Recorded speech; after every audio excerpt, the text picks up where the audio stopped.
Welcome to NACTV Reads the News. My name is Gwen Jacobsen, and I'm one of many volunteers that help create programming for our station. NACTV can be seen on MTS Channel 30 or 1030, Westman Cable Channel 17, Bell Satellite Channel 592, or online at nactv.tv. These programs are made possible by our volunteers, staff, advertisers, as well as donations made by you, the viewers.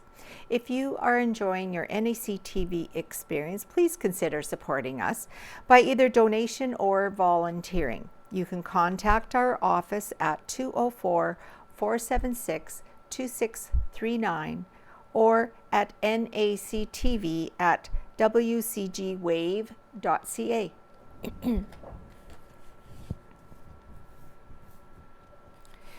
So this week's edition of the Neepawa Banner and Press is dated Friday, February 24th, 2023. And we have some great news for our town of Neepawa on the front page. Another Neepawa business building for the future by Ken Waddell. One of Neepawa's long-standing businesses is on the move, but not very far. Harris Pharmacy is planning to move just down Mountain Avenue into a new, yet-to-be-built building. The new location will be south of the Salvation Army store, which is located in the former co-op store. Harris Pharmacy owner and head pharmacist Heather Toderick said, "We would like to get into a one-level new space. The current building is actually two buildings and at one time was occupied by 3 businesses.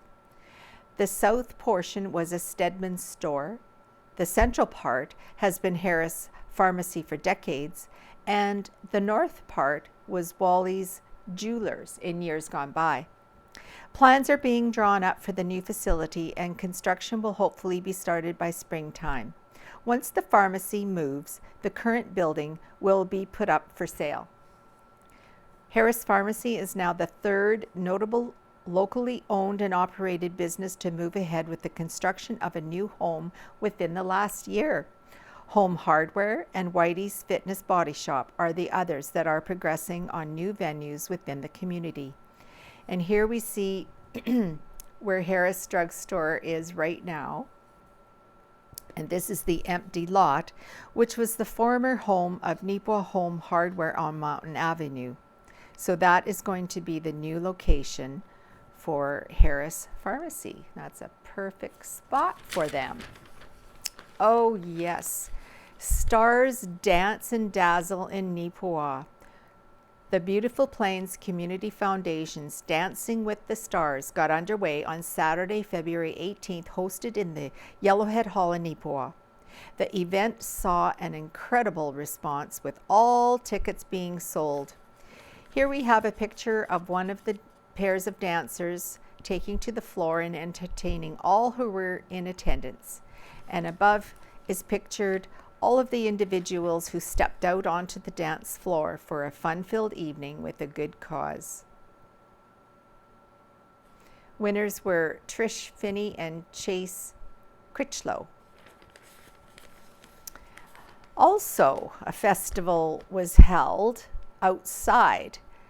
Cook-off winner declared at Louis Riel Day festivities.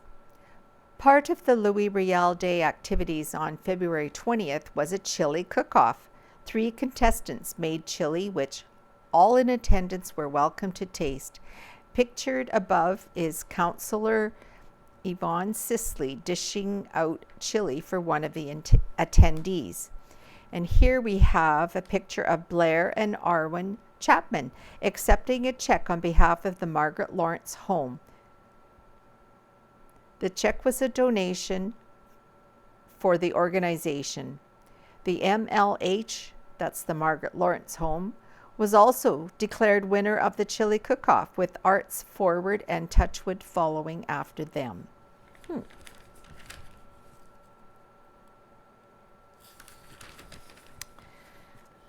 think I'll go on here. Helen Drysdale. Out of Helen's kitchen this week, it is called Pulses. Around the world, pulses, Pulses, pulses have been a staple in many diets for centuries. Beans, lentils, peas, and chickpeas are healthy, tasty, and a great alternative to meat, and there are so many ways to use them. I love to incorporate pulses into soups, tacos, salads, casseroles, and more. In addition to being high in protein, beans and legumes are also a good source of fiber, iron, and potassium.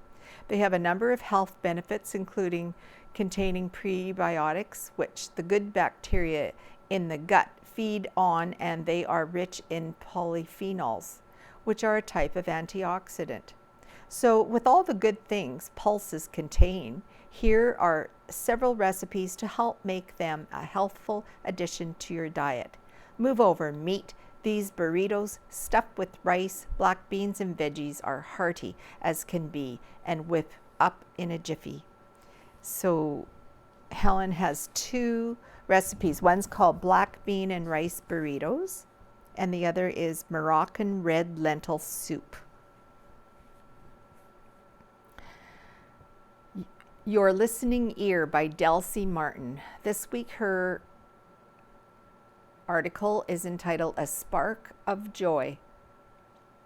I cannot tell by the weather if we are approaching first spring, false spring, or fourth winter, but I do know that we are approaching the point in my household cleaning routine where I realize I have way too much stuff for my tiny space, and purge.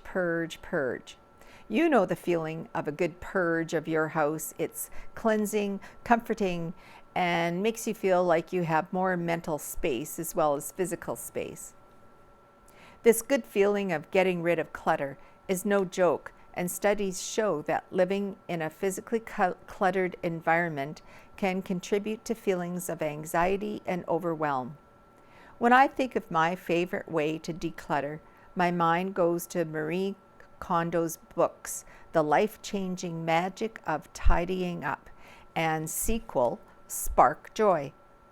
In it, she suggests an intentional, mindful evaluation of each item in your home.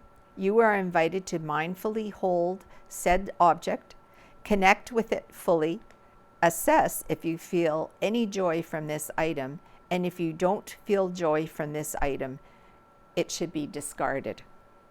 This is a dreadfully short and broad summation of her tidying concepts, and I truly recommend her books if you want to know more. Sparking Joy. I really appreciate the idea of mindfully connecting to something in your life to determine if its existence in your life brings you joy. We often don't connect our head with our feelings, and tidying up is no exception. I think of sparking joy when I think of evaluating the quadrants of our mental well-being that, when fulfilled, help us to be the very best version of ourselves that we can be. Looking at the mental quadrant, I would want to see if I'm doing anything mentally stimulating to fill that need. For example, taking a university class or reading a book. Next to the physical quadrant, am I doing enough to nourish my physical health? Example, going for a walk, eat healthy, have a doctor's checkup.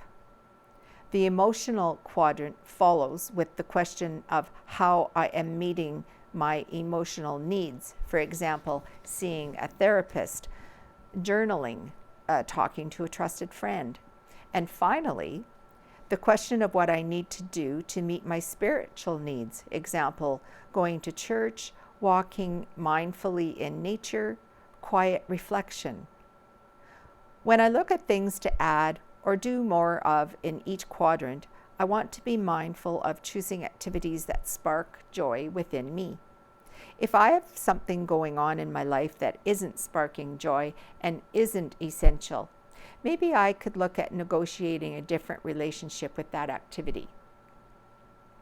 I think that taking the literal version of Kondo's discard anything that doesn't bring you joy and mental well-being is too rigid. Sometimes we have to do things that don't bring us joy. This is the joy of being human, but it also is a kindness to yourself to evaluate the number of have-tos in your life and ensure that you have enough things in your quadrants that spark joy in your soul. Delcy Martin has a BA, a BSW, RSW, MSW, and is a Master's of Social Work student with the University of Calgary. Anyone who may have feedback on the column or wish to have a question anonymously answered as part of the weekly column may reach Martin at delcymartin@trueyoutherapy.ca. Martin's podcast, The Relationship Review, can be found on Apple, Amazon, Google, and Spotify podcast platforms. All right, now for the Rural Outlook section. This one's entitled Hoping to Plant the Seeds of Political Change by Owen Devereaux. Manitoba's newest political party has humble but realistic expectations for itself in the upcoming provincial election. That's because the Keystone Party is looking at the big picture when it comes to long-term provincial prosperity and is hopeful disenfranchised voters will do the same. The fledgling political group, which began last year, held a town hall meeting on Friday, February 17th at Stride Hall in Gladstone. A few dozen people attended the event looking to learn more about what this new party was all about. Keystone leader Kevin Friesen addressed the group and outlined their platform. Some of the key points focused on fundamental rights and personal freedoms. As well, they trumpeted a need for limitations to government size and spending, the importance for equal distribution of health care and education opportunities, and a tougher stance on crime. Friesen also spoke on his move into the political forum. He noted that while he did not grow up with a passion for politics, it is something he has been compelled to act upon as he has learned about our provincial political situation. The more I've learned, the more apparent it is that we desperately need a change in Manitoba. And that's probably why you're here tonight as well, said Friesen. The Keystone Party is a grassroots party, and those who believe in it will support us in the capacity that they are able. And I truly believe that if we educate every Manitoban as to what we've created in the Keystone Party, we will together be able to effectively change what our government has become. After his brief introduction speech and discussion of the party platform, Friesen took questions from the crowd. He was asked what the party hopes to bring forward in terms of candidates for the upcoming provincial election in October. Friesen said that the numbers would be dependent upon the level of support and enthusiasm they're able to generate through these steps of get-togethers. He did note, however, that the initial response suggests that 8 to 10 Keystone candidates is a realistic expectation at the moment. Friesen added that for a grassroots party such as this, it's more important to have quality representation as opposed to a mass volume of names filling the ballot. Another question brought forward was related to vote splitting between Keystone and the Progressive Conservative Party. Friesen said realistically the ridings where they'll likely be able to run have enough supporters that lean towards that side of the political spectrum that it will not be an issue. After the town hall concluded, the Banner and Press had the opportunity to speak one-on-one with Friesen. We inquired as to what truly made Keystone different from the current options. Friesen said that the local autonomy and an active voice in policy for each constituency associations will be an important component. We want to empower our members and involve them in actually creating party policy. We plan to do that with solid constituency associations, which we hope to set one up here in Gladstone tonight, where members can recommend party policies or amendments to existing policies. Now, in addition, keep in mind that constituency associations will be able to choose their local candidate without interference from the party leader or the caucus as well. Believe it or not, there is no other legacy party in Manitoba that actually operates this way, stated Friesen. Every single political party in Manitoba says that they listen to the grassroots, but the Keystone Party will actually implement it. Agassiz is the 6th electoral district where the Keystone Party of Manitoba has held a town hall meeting with 3 more similar gatherings planned for within the next 30 days. The Manitoba general election is scheduled for Tuesday, October the 3rd, 2023.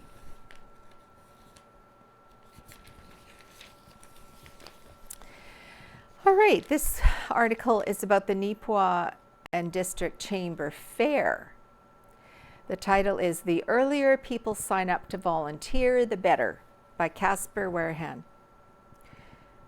The Neepawa and District Chamber of Commerce has confirmed that the 2023 edition of the Chamber Fair will be held from May 26th to the 28th this year.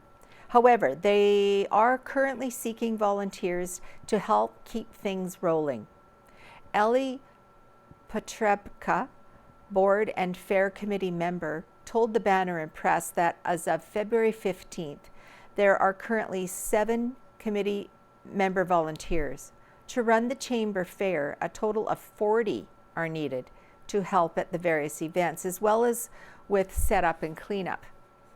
The Chamber Fair is the main fundraising event for the Neepawa Chamber, and it helps us serve our membership throughout the year with advocacy, training, and engagement with business owners, said Potrebka, stressing the event's importance. It brings hundreds of new people to Neepawa every year, which creates income opportunities for our local stores, gas stations, restaurants, and hotels. Potrebka added, it also gives community members an opportunity to give back to their community through volunteering. It's an opportunity for visitors to see what Neepawa has to offer, for community members who have moved away to come back and visit, and for newcomers to be involved in the community. Every year, the Chamber Fair brings activities such as the Midway, petting zoo, town-wide yard sale, and a social event for the town and surrounding community to enjoy. If the Chamber doesn't have enough volunteers in time for the fair, the available events for the 2023 installment may need to be reduced. Potrebka also emphasized that if Neepawa were to lose the Chamber Fair, it would not only make a significant impact on the town, but the communities in the area as well. We hire a number of local vendors to host events during the Chamber Fair, such as the food truck venue, Midway, and petting zoo. If the Chamber Fair wasn't able to continue, it would have a significant impact on these local businesses. Currently, the Neepawa and District Chamber of Commerce has volunteer spots ranging from 1 hour to the full weekend. Anyone wishing to sign up or get more information on the involved tasks are asked to contact the Chamber office at 204-476-5292. The earlier people sign up to volunteer, the better. This way we can plan events accordingly.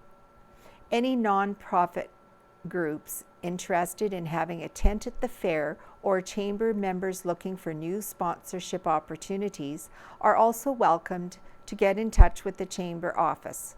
Regarding plans for the 2023 fair, Office Administrator Jennifer Wiebe noted that the Chamber is looking forward to a new partnership with a great Midway company.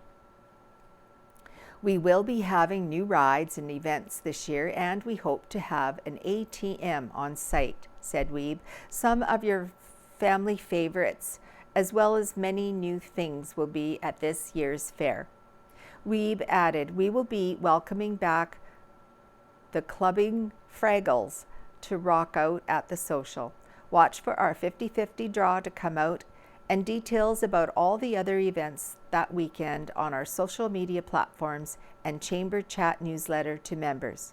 The Neepawa and District Chamber of Commerce extends its sincerest thanks to all those who have aided with the Chamber Fair through their volunteerism in the past years.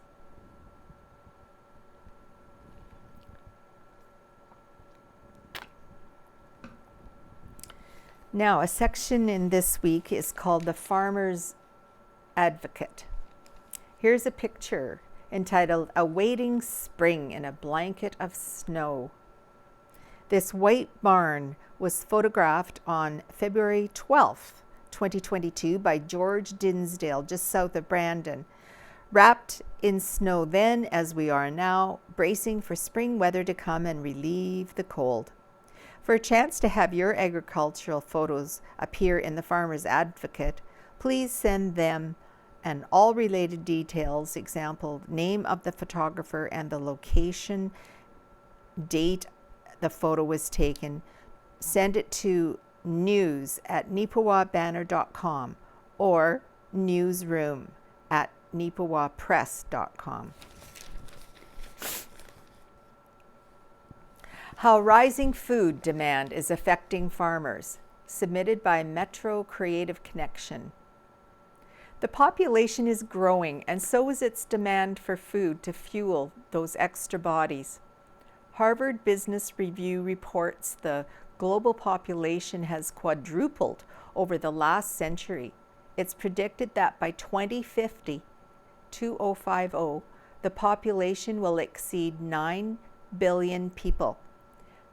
The world is not able to feed all of its inhabitants, according to Penn State. There are more than 1 billion people who are estimated to lack sufficient food and 2 billion who do not receive adequate nutrition. Researchers from the Institute on the Environment at the University of Minnesota concluded that to feed the world by 2030, yields on maize, rice, wheat, and soybeans will have to rise by 60 to 110%. At the start of 2023, projections show them only increasing by 45 to 60%. There are a few reasons why food supply may not meet up with demand. The first one is climate change. Climate change is predicted to cause issues to crop yields, especially in portions of the world where the population is growing the fastest. For example, a recent NASA study published in the journal Nature predicts that high greenhouse gas emissions may cause corn output to decline as early as 2030, but wheat output would increase. Farmers may need to roll with the punches and shift operations to cope with the environmental changes. Another reason is decreased commercial farming interest. Fewer people are working in farming. Land prices for expansion, new government mandates and regulations, and the impact of immigration and trade policies have made farming less attractive than it once was. Fewer commercial operations result in a diminished food commodity output. And another reason is consumer waste. Food loss and waste is a widespread issue, posing a challenge to food security.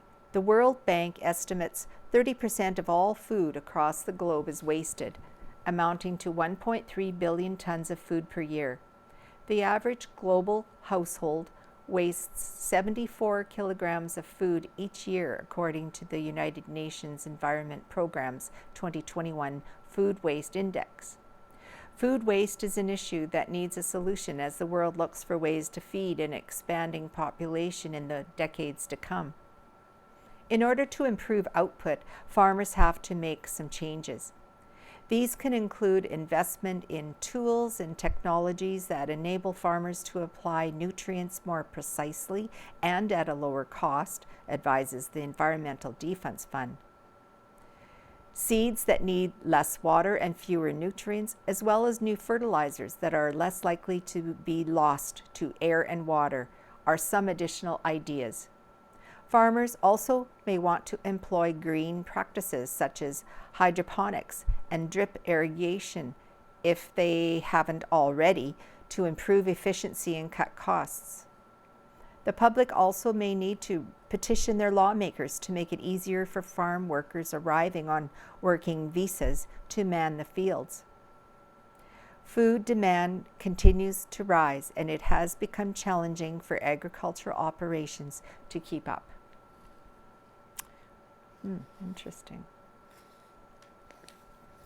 National Farmers Union going cross-country to film 40 sustainable farms, submitted by National Farmers Union. The National Farmers Union, or NFU, is teaming up with an award-winning documentary filmmakers Tamer Solomon and Sarah Douglas of March 4th Creative Inc. to produce and present Depth of Field films about farming. 40 short documentaries highlighting farm stories from across Canada. In spring 2023, the filmmakers will begin traveling and filming on location, completing the films by 2024. Depth of Field will connect Canadians with a diversity of farmers who are playing a key role in the solution to the climate crisis, highlighting their sustainable initiatives. Depth of Field will give Canadians an opportunity to learn about agriculture in Canada from the farmers, farm workers, producers, and land stewards themselves. Agriculture and Agri-Food Canada, or AAFC, is providing the NFU with up to $253,726 in funding for this project through the Agri-Communication Program. In the face of climate change, our farmers are taking action to ensure their production processes are increasingly more sustainable. Organizations like NFU that showcase the sector's leadership in sustainability are helping to build public trust in Canada's food system, said the Honourable Marie-Claude Bibeau, Minister of Agriculture and Agri-Food. Depth of Field will help Canadians understand more about farmers, addressing an awareness gap in our food system. Several reports note that consumers have concerns about a lack of overall transparency within the food system. Canadians are sympathetic towards farmers but would like to know more about production practices. In November 2021, Canada's federal, provincial, and territorial agriculture ministers made a priority in the Guelph Statement, calling for fostering awareness of sector commitment to the sustainable production or tackling climate change and environmental protection to support GHG emissions reductions, of safe, highly qualified food and building public trust. Depth of Field will feature farmers' stories told directly, honestly, and with the focus of their sustainable practices. The NFU will share the films online and via local screenings in collaboration with other farmer organizations during the fall and winter of 2023-24. People interested in hosting a community screening can get in touch with NFU Communications and project manager Nassim Hakimin. To learn more, visit https://www.nfu.ca/filmsaboutfarming/. Funding for this project has been provided by Agriculture and Agri-Food Canada through the Agri-Communication Program. And one last one is called What Consumers Can Do to Support Local Farmers, submitted by Metro Creative Connection. Farming has never been a vocation for individuals looking for easy work. Farmers typically work long hours, braving the elements regardless of how unpleasant the weather may be. All that hard work ensures individuals who live in rural, urban, and suburban communities have constant, readily available access to healthy foods.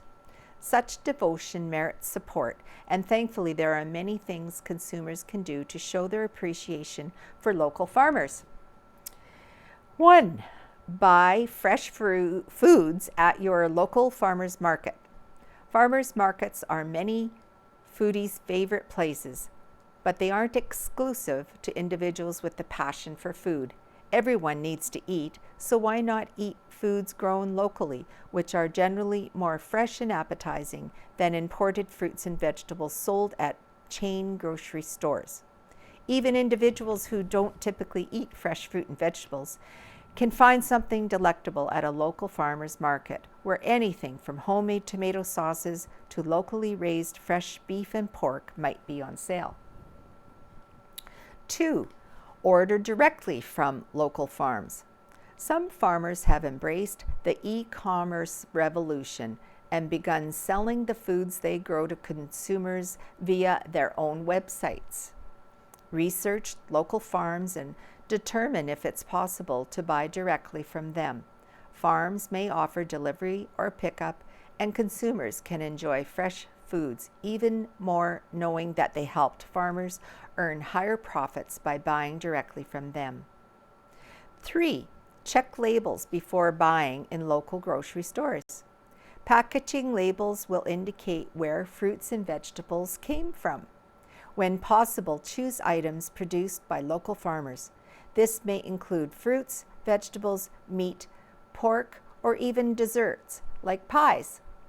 Locally produced foods often taste more fresh than items sent from overseas or distant farms, and consumers will feel better knowing they helped to support local farmers. 4. Spread the word. Get the word out after a satisfying experience with local farms and farmers. Whether it's buying food from farms or taking advantage of family days that let kids enjoy a day on the farm, sharing positive experiences by social media or word of mouth can be a great way to inspire your neighbors to support local farmers as well. Consumers can do much to support hard-working local farmers. In addition to feeling good about supporting their rural neighbors, consumers also might feel good when they sit down and enjoy a meal featuring locally grown fresh foods.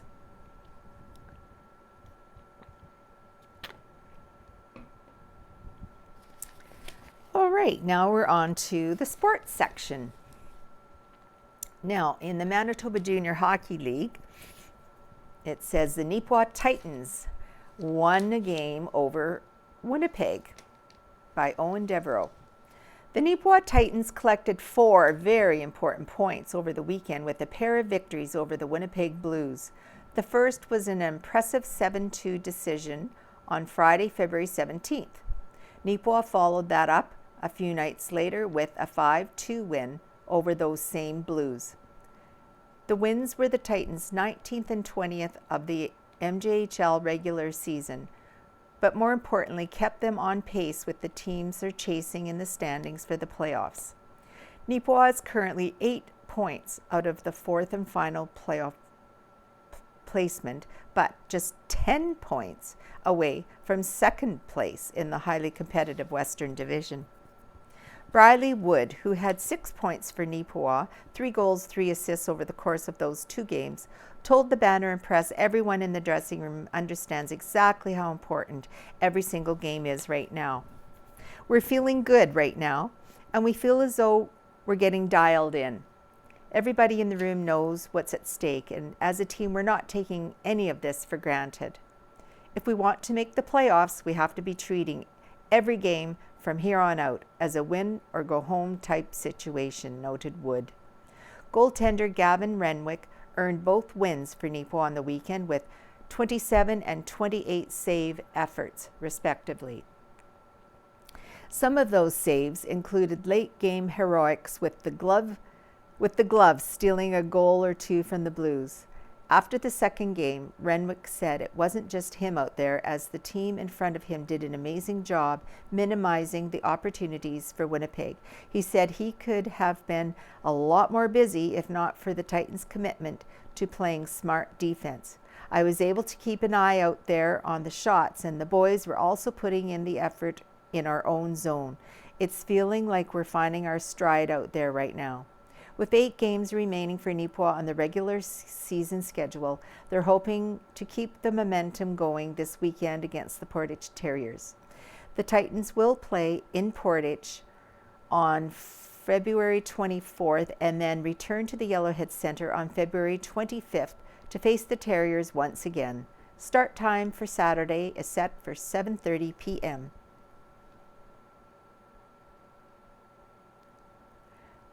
And it says another winning weekend for the NACI Tigers.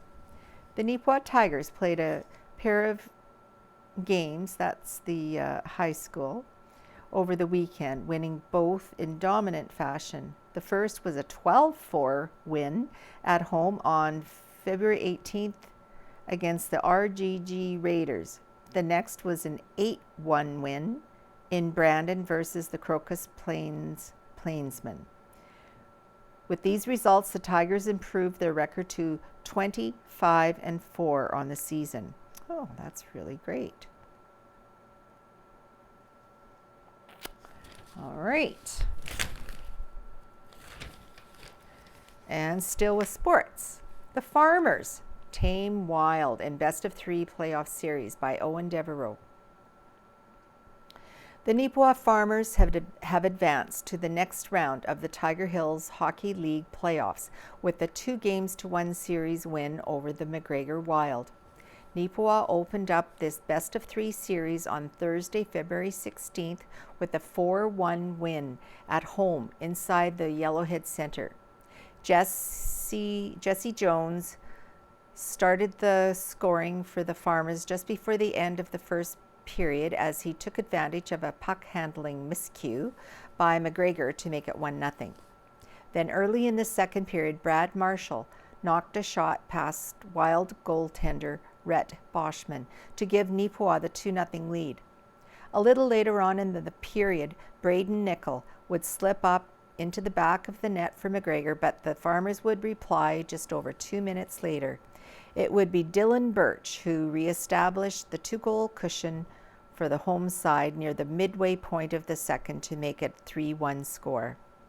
For the third period, Garrett Rempel was the lone goal scorer for either side as he collected one on a power play opportunity for the Farmers. That would ultimately make it a 4-1 final in favor of Neepawa. Rempel, Marshall, and Birch all had multi-point performances, while goaltender Reese Jones picked up the win with a 24-save night. The Wild would bounce back in Game 2, winning by the score of 5-2. There would be 5 different goal scorers for the Wild on the night, while Neepawa's offensive output was handled by Braden Gillies alone, who picked both of the Farmers' goals for the night. This result in McGregor on February 17th would result in a 1-game winner take all to decide the series the next day in Neepawa. So for the last game of the series, a late push by McGregor was not enough, as the Farmers were able to hold on for a 4-3 win. Neepawa jumped out to an early lead with goals from Garrett Rempel and Braden Gillies before the midway point of the first period. Braden Klippenstein replied for the Wild before the first intermission to make it 2-1. Dylan Birch added 1 for Neepawa in the second, as the score would be 3-1 going into the third period. For the third, McGregor put the pressure on the Farmers early, creating several scoring opportunities. Goaltender Reese Jones came up big on a few of those opportunities, however, stopping a one-timer attempt during an early period power play for the Wild. A few minutes later, though, another power play chance would be successful for McGregor as Kelly Rintoul scored to make the score 3-2. The two teams would trade goals again a few minutes later, with Brad Marshall scoring for Neepawa and Braden Klippenstein collecting his second of the day for McGregor. That made things a little tense for the Farmer faithful with just over 5 minutes remaining in regulation. A last-minute penalty against Neepawa would add to that drama. With the goaltender pulled and the power play providing a 2-man advantage, the Wild swarmed the Neepawa net, but were stymied by Jones and his teammates. With the win, the Neepawa Farmers advanced to the next round of the playoffs. where they will face the top seed from the East Division, the Gladstone Lakers. Gladstone moved forward by besting the Carberry Plainsmen in 2 straight games. The first game of this best of series will be in Gladstone on February 25th. Game 2 will follow the very next night in Neepawa at the Yellowhead Center. The other divisional semi-final sees Minnedosa playing Wawanesa. And here we have a picture of Brad Marshall, number 16 for Neepawa. He scored what would be the game and series winning goal for the Neepawa Farmers against McGregor. And here we have Braden Gillies, had 4 points, 3 goals and an assist in 3 games for the Neepawa Farmers against McGregor.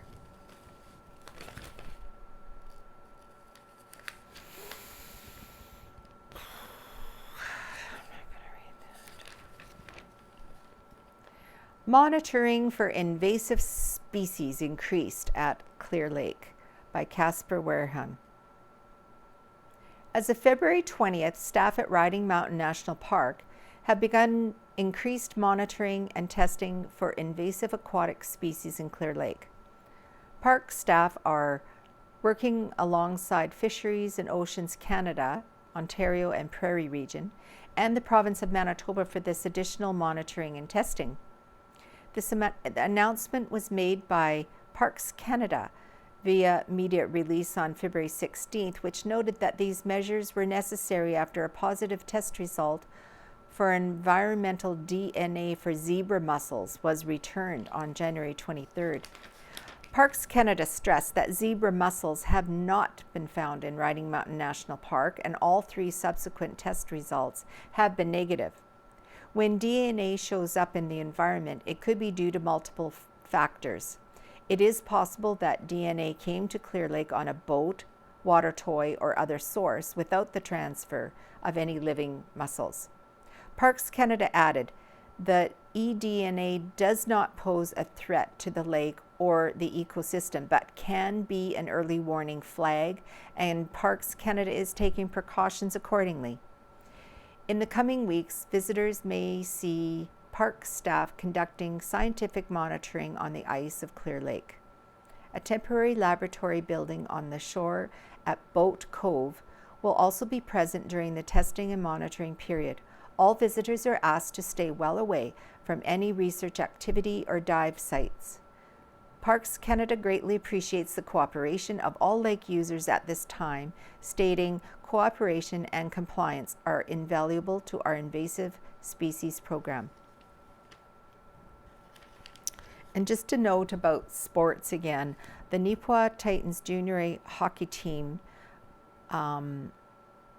wants you to be aware of the next regular home game, which is against Portage, February 27th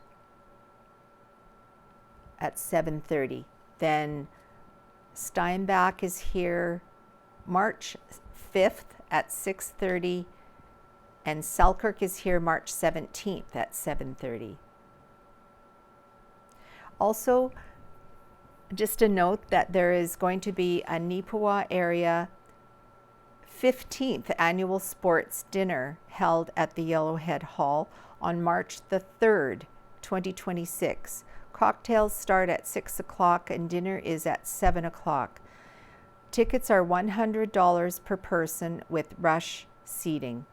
Tickets are available at Neepawa Titans Store, the Neepawa Banner and Press, Harris Pharmacy, and online at titansonlinestore.square.site. A portion of the sports dinner proceeds will be donated to local cancer care programs. The meal will be sponsored by High Life and prepared by Chef J.P. Charpentier. And one more thing with sports. This was submitted by the Beautiful Plains Museum. By the early 1900s, curling had become one of the most popular sports in Manitoba, and almost every town had an arena. In Neepawa, about 1893, there was one outdoor sheet for curling. Over the years, several new rinks were built to accommodate the needs of the curlers. There were men's, mixed, farmers, veterans, school, women's, and many more leagues in Neepawa and surrounding small towns. Tanis Brown remembers how pumped she was at her first curling game at the age of 8. The Inkerman 4-H group attended a fun day bonspiel at Helston, one sheet of ice and a very encouraging skip of Jim Devison. In those days of natural ice, the curlers hoped there wasn't a warm spell, as the game would be difficult to play or be cancelled. Bernie Ross, a longtime curler, remembers in the early 1970s playing in an Arden bonspiel on a warm day with water on the ice. The opposition's Gilbert Plett threw the only rock that made it down the house and beat them with a score of 1-0. Curling was recreational, but it was also a social event. Farmers and the working man needed the break from all their hard work, and the socialization helped them keep up morale during trying times. The ladies just enjoyed getting out. The old-timers dropped by the rink to watch the curling and visit over a cup of coffee. The curling rink was a social center for both curlers and non-curlers. And there just happens to be a picture here. Provincial curling finalists for the 1958 ladies playdowns. Enid Stewart Skip, Edith Dunsmore, Evelyn Montgomery, and Norma Flager. And here we have a picture of some Highland dancers. These are some of the Highland dance students who recently underwent their dance examinations in Minnedosa, submitted by Neepawa Banner and Press. Medal tests were held on Thursday, February 16th, 2023 at Expressive Dance with Crystal's Studio in Minnedosa. The examiner was Lynn Hamilton, who traveled all the way from Scotland.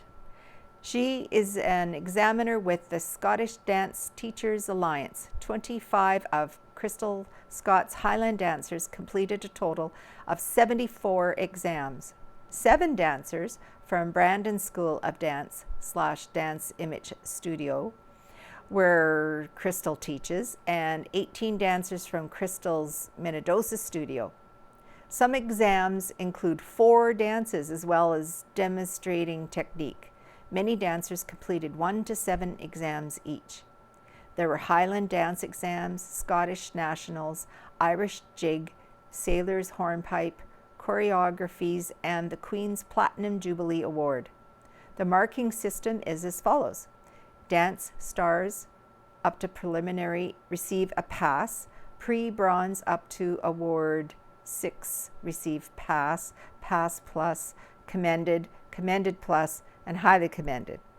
Everyone was successful with their exams, and they'll receive certificates and medals at a later date. Crystal is so proud of her dancers as they continue to set goals and strive to keep improving.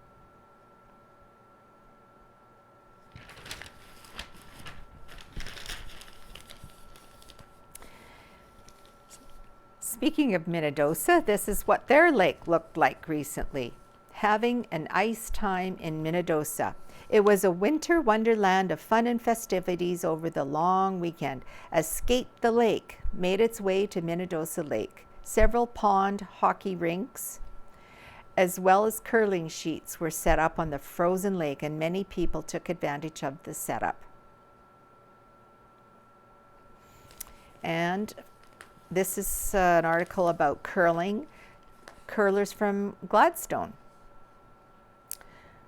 The curling teams from William Morton Collegiate in Gladstone proved to be the best in the region recently, winning multiple championship banners at the Zone 7 championships. In total, the school came away with 3 titles in the boys, girls, and mixed curling divisions. Congratulations to all the players and coaches for their success and for representing Gladstone and region at the provincials. In this picture, the Zone 7 mixed curling champions from William Morton Collegiate in Gladstone are Coach Barry Troop, Connor Braun, and Georgia Buer. Here we have the Zone 7 girls curling champions from the same high school, which consist of Coach Sylvia Hayward, Jaden Armstrong, Skylar Winters, Lacey Bidens, and Lauren Armstrong. And pictured below here we have the Zone 7 boys curling champions from Gladstone High School, which include Coach Keith Contz, Owen Ferguson, Tristan Perkus, Keegan Single, and Blake Rosling.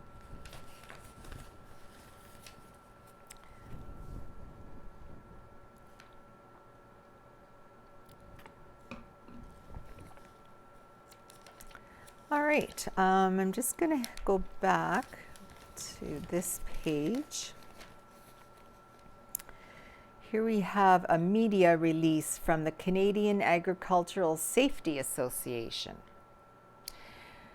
This Canadian Agricultural Safety Week, CASW, farmers, farm families, farm workers, and farming communities are encouraged to show how they commit to farm safety every day. Taking place March 12th to the 18th, 2023, Canadian Agricultural Safety Week is an annual public initiative delivered by the Canadian Agricultural Safety Association, CASA, to raise awareness about the importance of farm safety. This year's theme, Safety is Our Promise, is part of the 3-year safety campaign called Your Farm, Your Family, Your Success. In 2023, organizers are focusing on practical safety advice and inspiring conversations about farm safety while highlighting the reasons safety is essential for the sustainability of farming operations. We all know that farm accidents can have devastating and far-reaching consequences, says Andrea Lear, CASA's Chief Executive Officer. She said, fortunately, many on-farm incidents are preventable.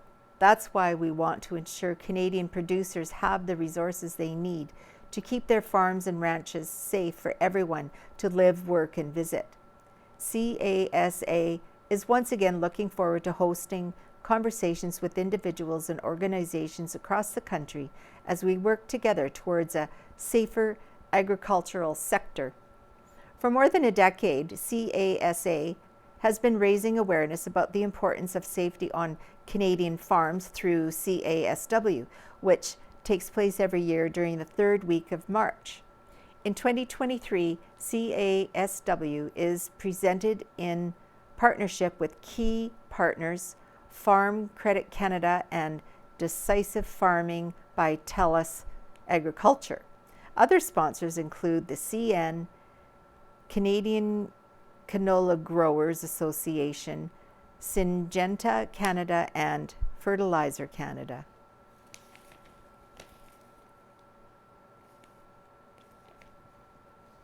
All right, a couple of other articles. One is from Rita Friesen, Homebodies, and it's titled, "And Just Like That." In a blink of an eye, another year has slipped by. It hasn't slipped away, for it was another good year. However, it is gone, never to return. And just like that, I am 77 years old, 3 years older than my mother was when she died from colon cancer, and years younger than my grandmothers were. Strange how they always seemed old to me. My paternal grandmother, Agatha Bourne Taves, was only 64 when her husband died, and she was absolutely lost without him. She did not know how to drive a car, write a check, read a hydrometer, pay bills. She spent a year or two spending time with her children on a rotation basis before moving into the Tabor units in Morden. Grandma was deaf and content to simply be in her later years. She lived to be around 84. My maternal grandmother, Maria Martins Groening, 1887 to 1974, lived for 87 years and also always appeared old to me. She lived in her own small home in the village of Low Farm until being placed in the care of the staff at Salem Home in Winkler. I recall taking my very young children to visit her and the delight she had in touching the cheeks of little people.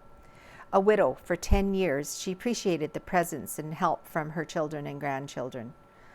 I acknowledge that my grandmothers did not have the modern conveniences that I have, like the washer and dryer, the dishwasher, the microwave. They worked hard. One bore 15 children, raising 12 to adulthood. The other had 6. In my early years, both of them had household help, and when we grandchildren slept over, we never asked the grandmas for anything, but asked the maids, housekeepers instead. I know that my grandparents all loved us, even without them ever reading us stories or playing games with us. It was a very different time. My mother worked hard as well, with many modern conveniences. She was a hands-on grandmother with the story reading, the game playing, the teaching about nature, and she had those pleasant shortcuts, meeting all her grands and very few great-grands. Celebrating another birthday gets me thinking about all these things. How fortunate I am. Yes, I have worked hard, but have always had time to play. The modern conveniences are viewed as necessities, and I wonder, do I look old to my grandchildren? And my great-grands must see me as a wrinkled specimen of humanity. They will remember me as a game player, a storyteller, a mischief maker, and a hugger. The grands recall our family holidays, the sleepovers, the tobogganing, the bonfires, and my independent nature. I balanced working outside of the home with spending time with them, almost always successfully. Now I am blessed with great-grandchildren. I pray they will remember me, great-grand, picking peas, strawberries, raspberries, and anything edible from our backyard garden. I pray they will remember reading the Sesame Street book about Grover with Grover's voice. I pray they will remember how very much I love them. And just like that, I'm 77, looking back with delight and forward with anticipation. Boy, I can relate to that article. All right, Getting Rid of the Sting, Part 1 by Neil Stroshine, Faithfully Yours. There are some things in life that I will never be able to understand or explain. One of them happened 2 weeks ago when I was informed that one of my cousins had passed away. Now, in my family, the death of a cousin is nothing new. 2 aunts, 2 brothers, and roughly 30 cousins are all the family I have left. But this death was different because in this case, my aunt and cousin, who are mother and daughter, both succumbed to ALS, or Lou Gehrig's disease. That's what makes my cousin's death so hard to understand. I cannot explain why some people die in their sleep after living for more than 90 years and never being sick a day in their lives, while others die in their 40s or 50s, or maybe even younger, from cancer, kidney disease, ALS, a heart attack, stroke, or some other debilitating illness. Almighty God is the only one who can answer these questions, and unless He chooses to tell us His secrets, those questions may never be answered. So whenever I am told of the death of a friend or family member, I look forward that can take the sting out of the pain I am feeling. I am often drawn to two portions of Scripture that give me much comfort and hope. The first is Romans 8:38 to 39. For I am convinced that nothing in all creation will be able to separate us from the love of God in Jesus Christ our Lord. Some of the most incredible people I have ever met have survived and thrived despite severe physical, mental, or emotional challenges. Their attitude to life often puts me to shame. They do not consider themselves to be handicapped. In fact, most of them hate the term. They tell me that the only thing wrong with them is that their souls and spirits are trapped in bodies that aren't working too well. They can and do feel the love that they receive from their families, friends, and most of all from God. That love sustains them in life and helps them remain strong in faith as they face the moment of their death. That's when they and those closest to them cling to the promises of 1 Corinthians 15, promises of a resurrection to new life in bodies that are free from all pain, sickness, and disability, bodies engineered for life in the universe, bodies that sin cannot corrupt, sickness cannot attack, disease cannot cripple, and death cannot destroy. 1 Corinthians 15 ends with these words, "Death will be swallowed up in victory. Thanks be to God. He gives us the victory through our Lord Jesus Christ." My cousin is enjoying part of that victory right now. 2 weeks ago, she left her body behind and went to be with Jesus.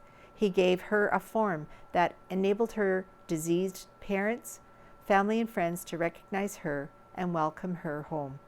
What happened to her has also happened to all who die believing in God and trusting in Jesus Christ as Savior and Lord, but they have not yet experienced the ultimate victory that awaits us. One day Jesus will return and we will receive the bodies described in 1 Corinthians 15, bodies just like the one Jesus received when he rose from the dead. Reflecting on these thoughts helps remove the sting of a family member or family's death from my mind. But I still grieve differently, but I still grieve, and I will tell you why next week. All right, so the last article of today's reading is by Ken Waddell, entitled Trudeau's Missed Opportunity for Unity. His disclaimer says the views expressed in this column are the writer's personal views and are not to be taken as being the view of the Banner and Press staff. Like a lot of people, I read a lot of stories, especially news stories. I am always surprised and annoyed by the holes in the stories, the big gaping holes that just don't make sense. Last year on the Freedom Convoy, as it was pulling into Ottawa after many days on the road, it was big news. Everybody knew it was happening.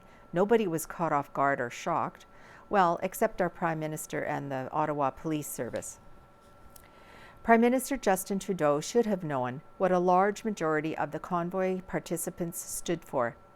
They were against heavy-handed government, against some of the way COVID-19 was handled, and against the very foolish carbon tax. If Trudeau had any idea of what was happening, he certainly didn't handle it well. What he should have done was meet with the convoy leaders, heard what they had to say, and then come up with a reasonable answer. Instead, he didn't meet with them, instead called them down, accused them of many things, and told them to go away. That was very dumb and very short-sighted on behalf of a Prime Minister that has had as much experience as he has had. He implemented the Emergency Measures Act, and we all know how prolonged, awkward, and expensive that turned out to be. It took an ensuing multi-million-dollar inquiry for Trudeau to admit a year later that he wished he had used different words about the convoy participants. Trudeau was plain and simply dumb on this issue. Every conflict resolution expert will tell you that successful resolution requires time, patience, and skill. The inquiry report seems to indicate that he did not. The head of the inquiry, Justice Paul Rouleau, is quoted as saying, In my view, more of an effort should have been made by government leaders at all levels during the protest to acknowledge that the majority of protesters were exercising their fundamental democratic rights. Instead, Trudeau and others called the protesters a lot of derogatory names, and that is not strong leadership. News media people, perhaps in their hurry to get the story out, don't ask enough questions. One of my colleagues says the slack news media figure that being first is better than being factual. Closer to home, there was a sad story about an elderly couple who opted to care for the ailing wife at home rather than in a hospital. That in itself is an admirable goal. However, this story had some holes in it. Again, not enough questions were asked. The couple and the writer asked why they didn't get the home care they were promised. That's a good question, and after a period of their plight being in the media spotlight, they were promised some help. Why did they have to wait? Somebody should be able to answer, but there's another hole in the story. The husband explained that they were naturally disappointed they couldn't travel. If they could afford to travel, then why didn't the couple use that travel money to try to get private home care services? Maybe they did and maybe not, but the interviewer should certainly have asked if the couple had tried. I will be the first to admit that my writings fall short, at least some of the time, and even in the two examples noted above, maybe I have made errors. The larger point is that as readers, as consumers of news and information, we all need to be more vigilant. Does the story make sense? Are there real or possible errors in the story? The convoy stories we read over the past year contained a lot of errors, and most healthcare stories are prone to errors, some even caused by bias. It is up to writers and readers to be diligent in sorting it all out, filling in the holes, so to speak. So there we have it. That is it. That is it for this week's reading of the Neepawa Banner and Press. So I thank you very much for joining us. I hope you will tune in again next week for the next reading of the Neepawa Banner and Press. So bye for now.